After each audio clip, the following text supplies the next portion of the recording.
agenda for just a little bit. You got me started? Okay, good afternoon. It is 2 o'clock on Thursday, June 16th, 2022.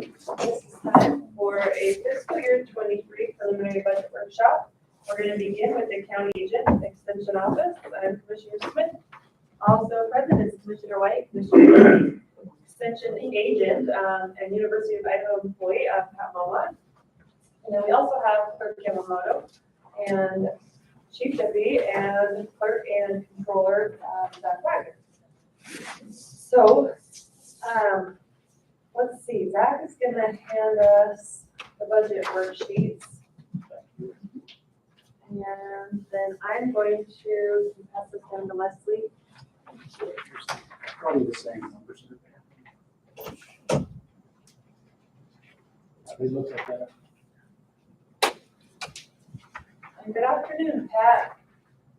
How are you? Good. Good. I'm going to turn it right over to you for your presentation.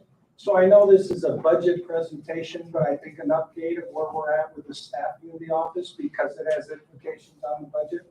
We can do that. And then also I forgot to mention we are recording this live. And then it will also be added to our YouTube page so the community can provide input at the community input meeting in July. Yes, so I'll be careful with the HR issues. Oh, yeah, that's true. So currently we have 3 vacancies of the 5 university faculty that are in that office. We conducted interviews for the family consumer science one, and we are in negotiations with the first candidate on that position. We have scheduled interviews for the livestock position. I think they're the first week in July. And then we have submitted and are awaiting approval for the horticulture position.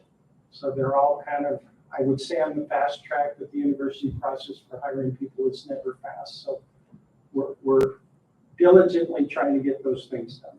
So family science position is in negotiations, and then the livestock is posted. Scheduled interviews for the first week of July. Did you get some good applicants? We have some good applicants. I have to be careful saying too much. That's true. And then the other one is in U of I. Approval has to go through the dean level and the provost level for all position hires. So we're this close to having to go ahead to advertise. And then they need to be advertised for 4 to 6 weeks. And currently the applicant pools on almost all positions are sometimes we have to re-advertise. Okay. So I just wanted you to know aware where we're at with those because you may have questions about dollars being spent. So I think this is my first time presenting for Canyon County. So I spent some time with the budget sheets. I would say the first, I understand I don't present the A budget, that's to be decided later. With increases, you mean? Any changes to that? So the first one that I have attention drawn to is the county agent's contract. And if you'll note, there are some, you call them notes for entity on the other page. So that's the major increase we're asking for. And I presented that a couple weeks ago to you, that with the 4-H program coordinator position empty at this time, the dollar value it's going to take to refill a good quality candidate has gone up. And we're asking, you see in the notes there, for $49,920 for that money to go from you into the county agent's contract. That doesn't fully pay for that position. The state director of extension contributes money to that position, as does my district budget. The other increase in that county agent contract is increasing the temporary help person, Ruth Givens, who is providing assistance for the Master Gardener, Horticulture, Advanced Master Gardener, Plant Clinics, Garden Educational Program, was making, I believe, $10 an hour. And with our hort position vacant right now, she's doing double time, keeping all that together. We have educators from other counties are helping with that, and we're asking to increase her wage to $15 an hour. She's at what right now? 10. And how long has It's, she been it's, working for it's us? about one step up from a volunteer position, because I'm sure with her driving around and other contributions to the program, it's pretty low. The other things in that are the annual checkbook audit. It's been a decades-long process for making sure there's transparency in the money that goes in and out of that office. And then the educator salaries are your contribution, $1,500 per position. They are prorated. When those positions are vacant, you do not pay for the time the positions are vacant, and campus credits you for that.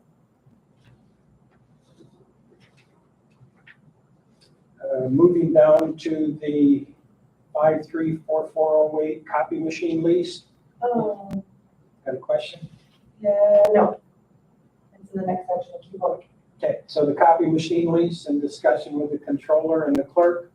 The office has been funding out the bigger print jobs to your print office, whatever you call it. And they discussed lowering that, so it was lowered from 6,500 to 3,500. And we're trying to farm out more of those print jobs. Meals, mileage, taxi, if we move down, parking, those have all, I believe, stayed the same.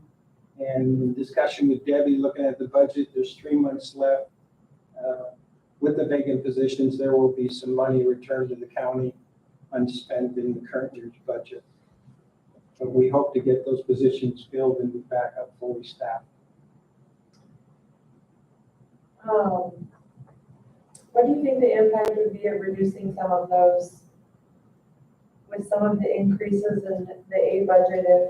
And I do understand that 22 is staffing issues, but it still appears that even from 21 that some of those could be reduced.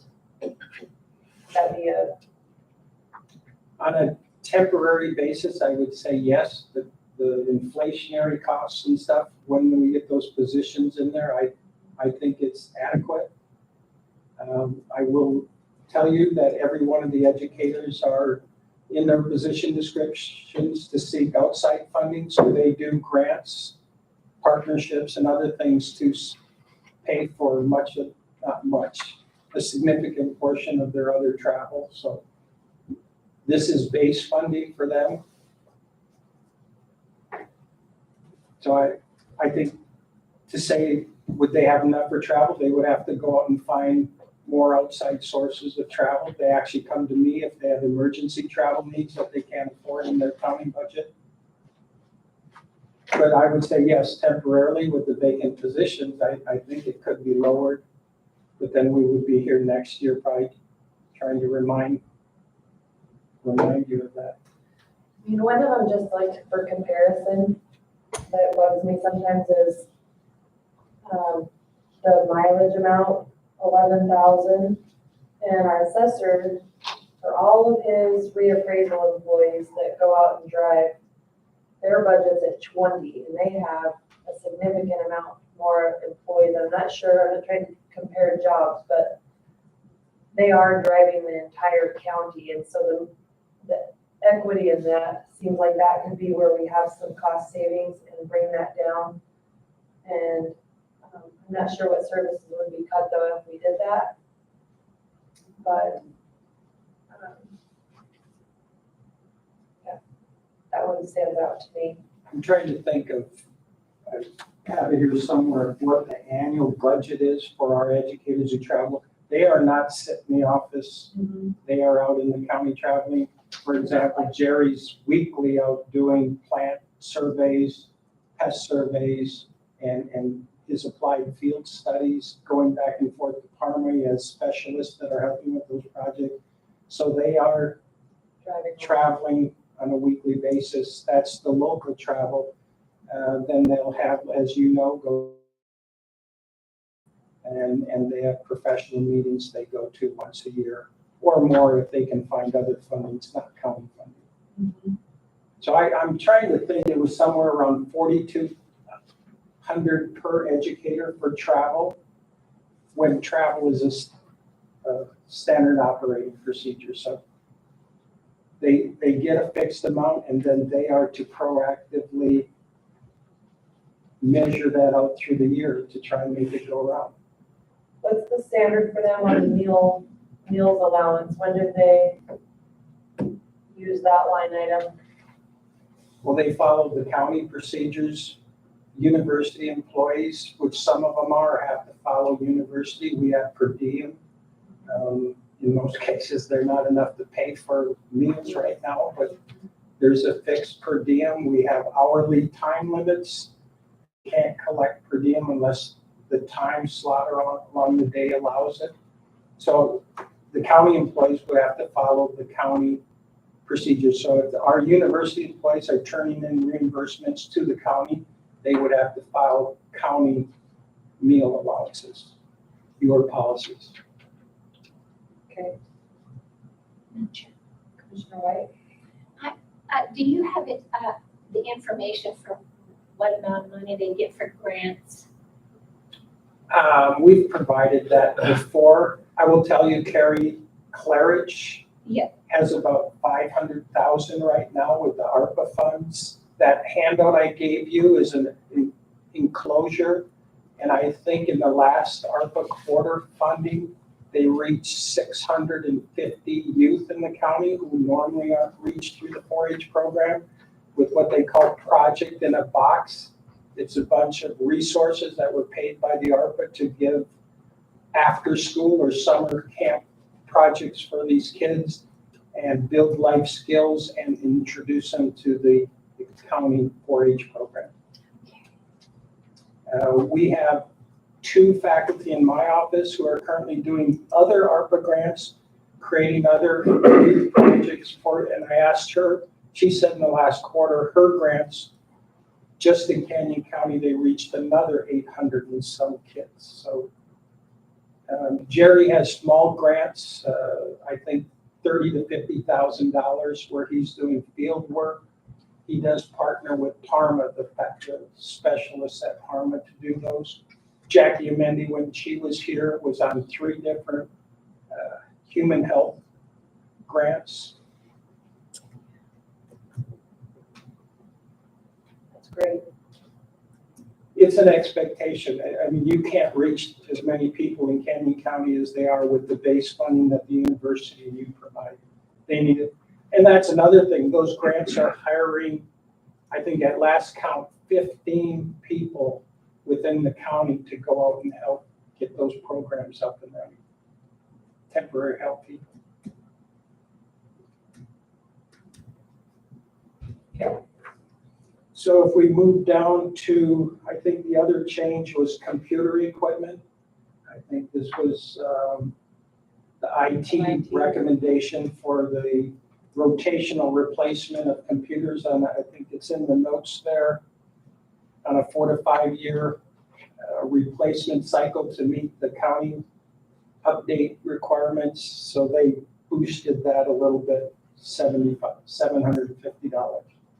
And that's on their recommendation.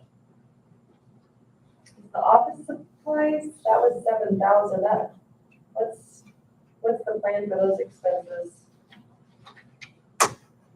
I mean, that's printer paper, envelopes. I don't think it's in postage. I think we have, Extension has business mail. We provide funding for the postage for all the Extension offices. It's just office supplies, anything that needs to be replaced. Okay.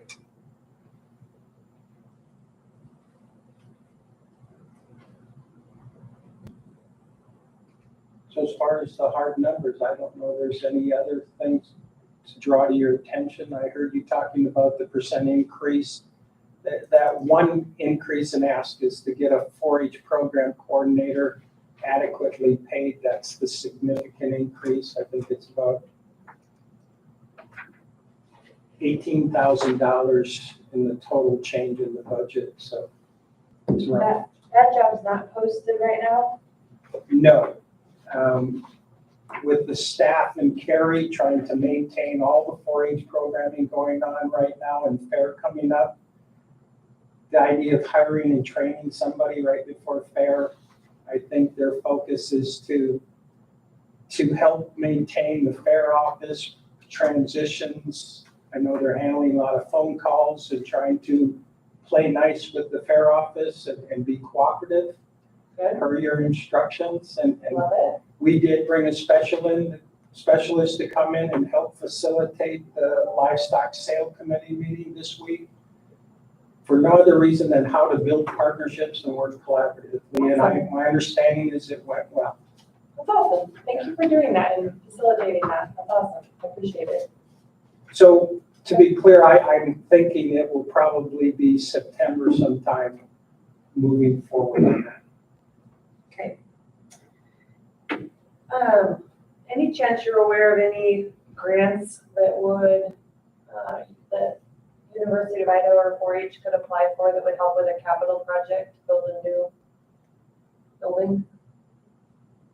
You know, there was a go-around of ARPA funding that was about facilities.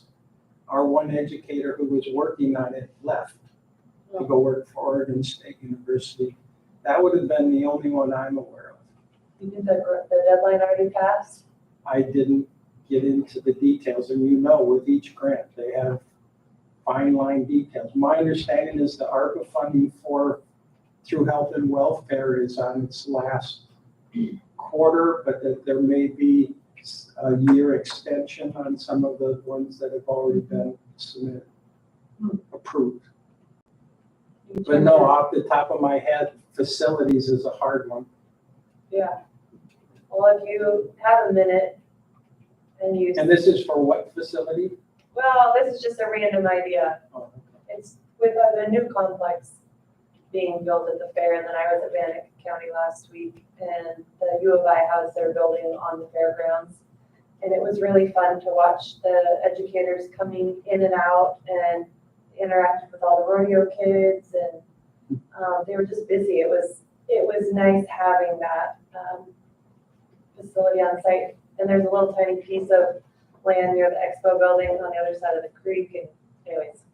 Each county is different about where the fairgrounds are located, and Gem County is setting aside $40,000 a year for a new building because our office is on the Gem County Fairgrounds, and it's a 1970 trailer. Yeah. So Washington County just put $300,000 in the renovation of a existing building in the county for our office there. So we have other counties that are trying to piece that together. Yeah. So, okay. Any other questions? Thank you for being here. Good report. Thanks for the update. Appreciate your support. Absolutely. Do you guys have any questions or comments? I guess my only question would be to the board. Is the board pretty clear on who has what duties with the relationship between the county agent's office and Who has what duties? Yeah. Well, we who's just doing what? went through the MOU with Pat at the last meeting that we had with him, and that. And to be clear, we have 2 MOUs. Right. We have the fair relationship one, and we have the general. University of Idaho University. County. And so I'm pretty clear at this point. The biggest issue that I had was the relationship issues. Pat's tackling that, Diana's tackling that. And we went through that MOU pretty detailed, so I have a pretty good understanding at this point. And I did sit down with Debbie yesterday to be prepared for questions you may have, and they're working through it. This is kind of a first year, for year and a half. Some of it was last year, but this is the first year trying to work out who's handling registrations, answering all those questions. Yep. And we are committed to making it work. Because Diana is taking on a lot when we funded that new position last year. So yeah, it's a lot like figuring those 2 out. But I mean, Diana's doing a great job. Your team is. And quite frankly, in a county that's growing as fast as this county, it was going to change whether we Yes. wanted it to or not. It's just, Yep. it's a much bigger deal. Okay. Anything else? All right, thank you. We're gonna roll right into development services.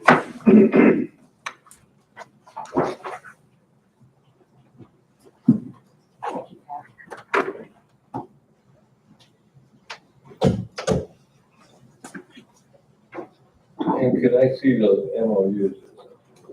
Yes. Monica? Sure. You send, because we did the fair one a little while ago, and then the other update just happened, like, I don't know, a month ago? Yeah, the county university one is up at the Office of Sponsored Programs. It has not been signed and returned yet. We're a little late on that one, so Okay, it's coming. okay. Thank you.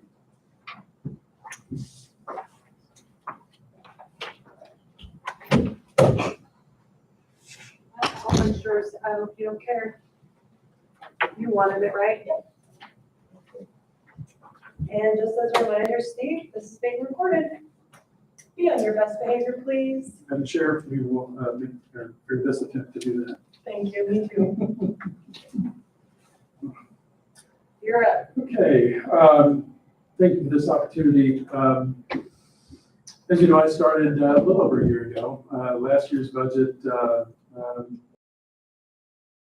what she had put together. This year, I've been able to put it together, and I want to give a huge thank you to Kurt Kawamoto and to Zach Wagner through their direction and help. And through the entire year I've been working with them, they have been very, very helpful for me as we looked at not only budget, but the move that took place. And so I really appreciate the help and consideration you guys have given to me, and patience as well.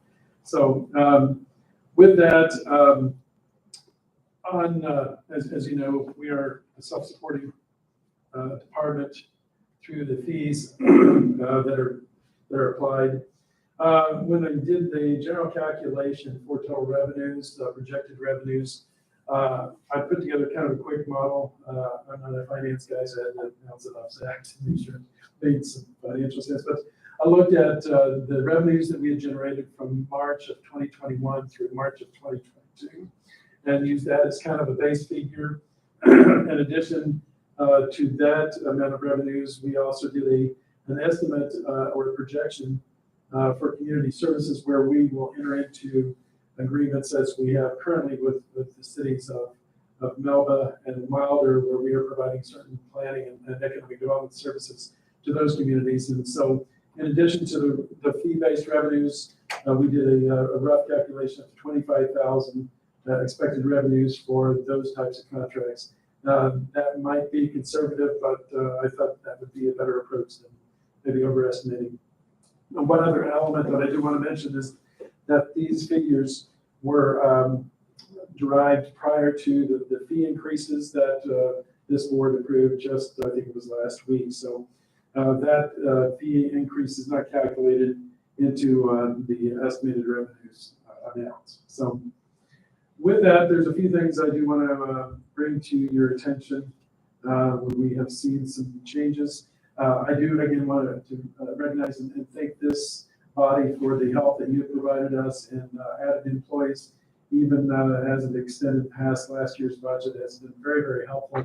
However, with new employees comes additional costs for equipment and training, and so we'll be addressing some of that through this presentation as well. One of the things that we have looked at, and this kind of takes me to 412030, I'm sorry, 413050 under part-time. In the past, we've used temporary employees for scanning documents. What we have found is that while we see an opportunity to get some young people trained, the reliability has always been somewhat challenged. As we get somebody trained and then they stay with us for a while, they leave, we got to train somebody else on that. So what we would like to do is take a look at a part-time position where their responsibilities, and really we're looking at two part-time positions. One is Kathy, who we've been working with for some time, Kathy Houston, who has been doing code enforcement, has done an excellent job. We're extremely happy to have her.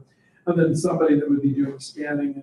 And in my conversations with Kathy Frost, I asked her on the scanning portion, are we talking about a few weeks, a few months? She said based on the amount of documents that need to be scanned, we're probably looking at years to have a part-time person to work through on that just exclusively. That also opens up opportunity for our other staff to focus on what they're supposed to be doing through that process. So we see that as a real advantage to us to have a part-time person working on that element. So going down further. So can I just clarify? Yes, You already have your part-time code enforcement admin, that's correct. so how come it's new? I don't know that I showed it, and again, that's probably an error on my part, and just however I put it together. So, yeah, she's been with Should us. that be included? Oh, no. So both of these are already existing. Both are currently in operation right now. The document scanner part-time, that one's temp. That was a temp that we decided and talked to see if we could move into that part-time. It's actually costing us, I believe, maybe less money to actually have a part-time versus temporary that was working more hours. So it's kind of new, but it's not new. So is it good there, Zach? I believe it's good there, yeah. Perfect. Thank you for the question. And thank you, Zach, for the answer. Again, I'm not sure how I would have made it without Zach writing through this last year. Under professional consultants, we have $20,000 still listed as under 521101. With Devin, our engineers, you recall the challenge we had in getting an engineer on board. He is working diligently with us, but is still working toward getting his PE designation. We anticipate that they will continue to need some type of backup through Keller or some other engineering for the PE stamp. So we went to 20,000 there. Of course, what that did was eliminate the engineering line item that we've had in the past. So that went from a 70,000 past, I think, to zero. So that's kind of where we are, and that's where that was 521109. And that one is basically gone at this point. Miscellaneous professional services, we're looking at 35,000 for that. That would be for, excuse me, both the hearing examiner and code enforcement abatement and demolition. As this board is familiar with, we've had one, another one that's coming up very soon to you on that abatement. We're trying to get a little more aggressive in getting those taken care of. So of course, those are potential reimbursements. Can we separate out the hearing examiner fee? Where do we put the planning and zoning commissioner fees? There's a separate line for P&Z commission fees. That's 548250. P&Z commission fees. Can we do a hearing examiner fee and then have a clear like abatement line? We could. I think that's a good idea. I think so too. They're very different uses, and I mean, with just 2 abatements, aren't we at 18,000? Right. Yeah. And so I don't know what your annual cost for your hearing examiner is, but I feel like we should budget for more than 2 abatements a year. Okay. I support that. So, Yeah, our hearing examiner is less than 10,000. So. okay, so let's put a line for them near that P&Z fee, like a hearing examiner fee. So what would, you said that would be about what? It's less than 10,000. I'd have to take a look at it, but I think it was something in the neighborhood of probably $7,000. Okay. So we'll adjust that and then leave, then we'll do an abatement line, and I don't care wherever you guys want to put that. And an abatement line, how much do you think would be appropriate? Well, I don't put you on the spot. Think about that. Yeah, let me think about With that. the level of cases, maybe Eric can help evaluate what the level of cases versus the inaction on some and what you would plan for 23. Okay. Right, So thank you. then you might not have miscellaneous professional services anymore. I don't know. Right, and those were really the only 2 that we had foreseen Okay. doing that. So. Okay. I'm happy to work with Zach on that and take his direction. New line for us is marketing with the economic development team. Right now, they're working on a number of large leads, industrial leads within both within that Caldwell urban renewal area and some other sites that are outside that. We need some marketing materials as we address some requests for information. I just got a communication from the city of Milton, and I'm meeting with them next week on an area that they are wanting to present for a request for information on large basic sector employment folk. And with that, we're going to need some adequate brochures and videos and data information we put together. So that was one that is a new one, and we just threw together a $28,000 budget for that on the marketing side. Under service contracts, that is primarily for pictometry and some other mapping, GIS licensing. One of our new planners, Sage Higgins, is working closely with Tony, and she may be looking at a part-time. We would be looking at moving her into both part-time planning and part-time GIS. She's becoming very, very skilled in a very quick manner in that, and thus we're going to need to get her equipped. And so I think some of that will be coming through licensing for her, as well as continuing for Tony's licensing. Miscellaneous maintenance services 53307. That was an estimate that came from facilities. We're looking at doing a kind of a storefront at the entry of our office that is similar to what the DA's office has. It can get kind of backed up there, and there seems to be sometimes some concerns from our front staff people about some of that. So that was an estimate, again, that was provided to us from facilities, and as we move toward completing our overall office layout. Madam Chair. Steve, you have a badge entry then on the side where you've got just a swing door? Yes, well, is this a swing door right now? Yeah. And if you what? There's no badge A entry. badge access back to the development services area.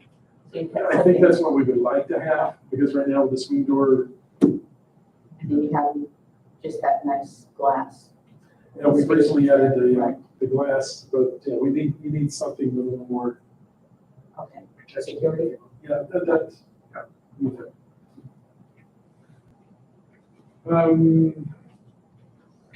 Copier contract, that's maintained by IT, and that's $7,500, that's still listed there.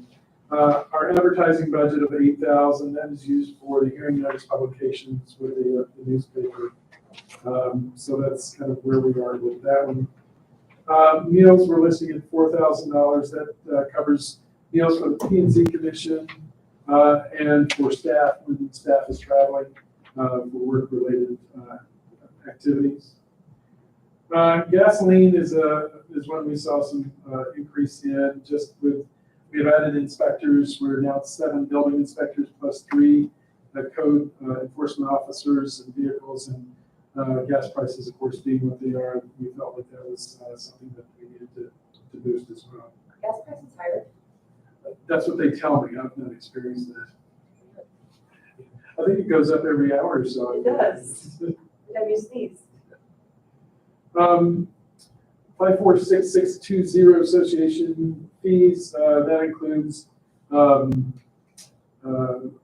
dues to American Planning Association, AIDA, VBAP, and a number of other things that we normally participate in. So that stays at that. Our subscription right now, one of the things we see is a good advantage for us is the Idaho Business Review. We want to continue to receive that publication. So that's $1,000 set there.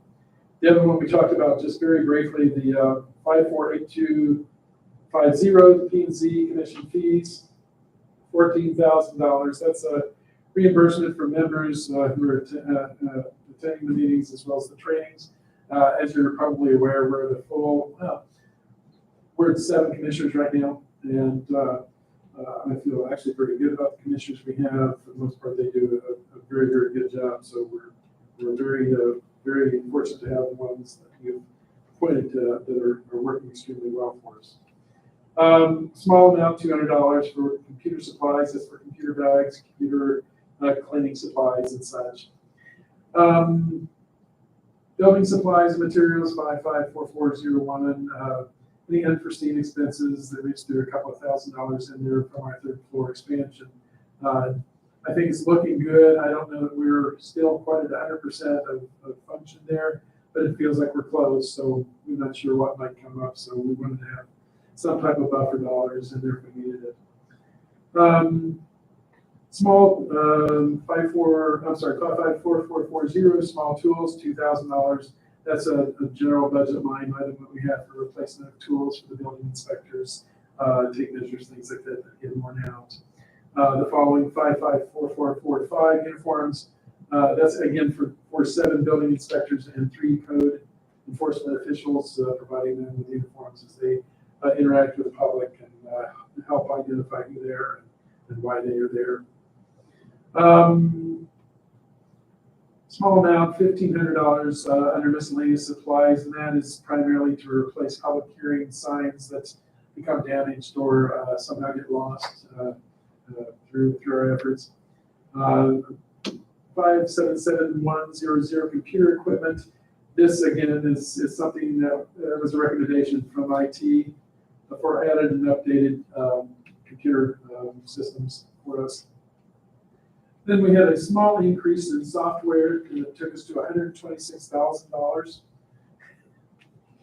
I think that one was bumped up obviously considerably, and we've had conversations regarding this. 120,000 of that would be for the project docs, which is the digital plan review and the plat review software where we can work in real time with the builders, with the developers, with the folks that are coming through. As I've stated, I think in some of my past meetings with you, this was a demonstration that we saw from the city of Caldwell that is operating the same system. Many of the other communities in the area are doing this type of system. The hour and a half or so that we were there, we didn't see one customer walk in. We didn't see one phone call. With that happening digitally, it makes us more efficient through our process in getting plans reviewed, getting them done correctly in a very quick manner. So that obviously is the big one. There's a smaller one too, about a $6,000 that we're looking at for the code enforcement department. It's called Clear Government Fraud Investigation Software that will help them track down property owners when we run into situations of enforcement and find it challenging and difficult to find sometimes the document owner that might or might not be accurate in other areas. Small office equipment, again, we have an engineering department that's brand new, so there's some equipment that they're going to need. Part of it includes a TV and video conferencing for when they're meeting with other engineers and through some of our efforts for pre-app meetings with engineers talking engineering items. And then kind of real quick slipping back a little bit, 546610, education and training, $18,000. Again, we've got new employees. Interestingly, I did a quick walk through the office a couple of days ago. In the year I've been there, there are 17 new people that have been added to our department, where we've some new people in. That's compared to, I think, 14 that were there when I started a year ago. So we've added more than half of our staff over the last year. So very good people, very bright people. I'm extremely proud of them. Still some very green people that need the training and certification. So that's why we saw the increase there. So with that, happy to stand for any questions you might have. And I think it's important to note that your revenues are projected at $3,087,000, and your expenses are at $3,079,000. So you're operating within your own expected revenues. And just again, to reiterate the point, this does not include the fee increases that we have just. It does. I just worry or it doesn't, I agree. I just wonder if we're still gonna see the level of building next year that we saw this year. Are you still getting the same, are you trending still up? We are seeing a slight trend down actually in residential. But what we're also starting to see is a trend up in industrial and commercial. And that seems pretty consistent throughout the valley right now. So I guess with that, I would think about a balance on that, because I really think with the Fed spiking the interest rate again today, which was one of the biggest hikes we've seen, I think building is gonna slow down. Yeah, Madam Chair, it most certainly is a challenge. Obviously, the work that's got to be done, we got to have the people up and running to do that. But if hard decisions need to be made, then we need to make them. So we're very aware, and where budgets need to be cut. I guess I would caution you to maybe reduce your amounts, but then re-add back in your fee increases and then see where those numbers fall. Does that make sense?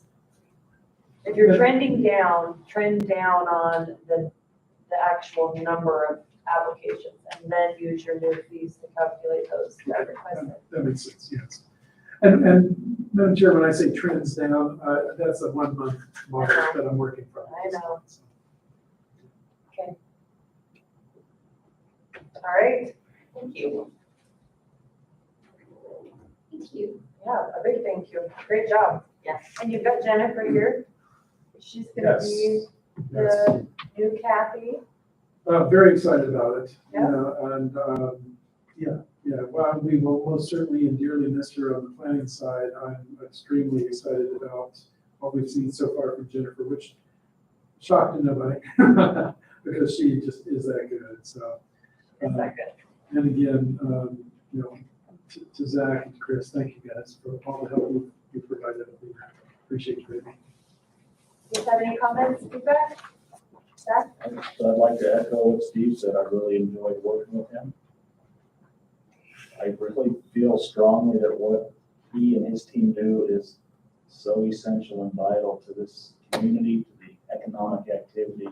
Having that work done accurately and timely is absolutely vital and essential.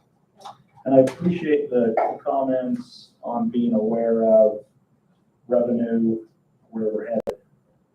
We've got to have revenue streams to pay the bills, and I appreciate being aware of that and thinking down the road of that. Thank you. Great, thank you very much. That's our last budget meeting, and just for the record, for you, Clerk Yamamoto, we did receive an email from Aaron St. George today. The application was incomplete. He only answered the questions, but did not include any of the substantiated information. Requested $150,000. So Commissioner White and I administratively, and I think that Commissioner Bambi just said it's fine. But for the record, we asked staff to send an email to him saying that we're going to cancel this hearing today. So with that, it is 2:44. That